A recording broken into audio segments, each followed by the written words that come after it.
Max Eibel rides his electric kick scooter to work because it's quick and helps him avoid dealing with parking. He bought his Chinese-made Xiaomi scooter on Amazon. As a venture capitalist, he believes the potential 25% tariff on China-made scooters could be problematic. They're all made in China, right? And so, yeah, it will just get much more expensive for those companies, right? And especially if you have a startup that's actually operating at the margin, right? It makes actually a big difference, right? If things are 25% more expensive.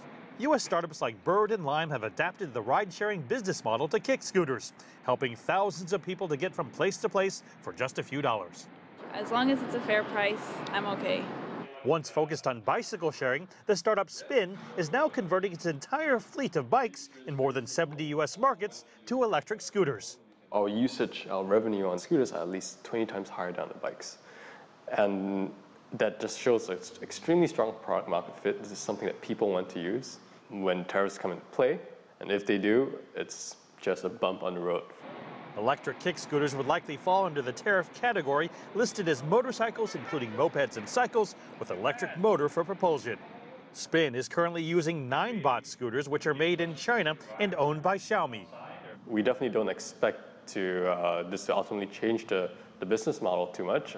We don't intend on passing the cost down to our riders. In parallel, we are looking at trying to explore different options. Should the tariffs, if and when they do hit us, try to reduce the impact of that by looking at U.S. manufacturing. With this new headquarters in San Francisco, another transport startup is eyeing the market. The shared e-scooter and e-bike company Scoot is about to enter the kick scooter arena. Founder Michael Keating does not think the tariffs will dramatically impact their bottom line.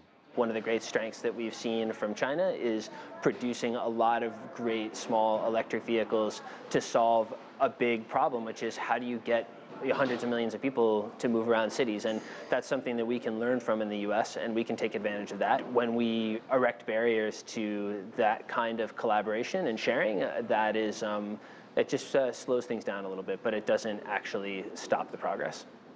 As scooter sharing has yet to become big in China, U.S. startups have a chance to lead the market, though a trade war could make that more challenging and expensive. Mark New, CGTN, San Francisco.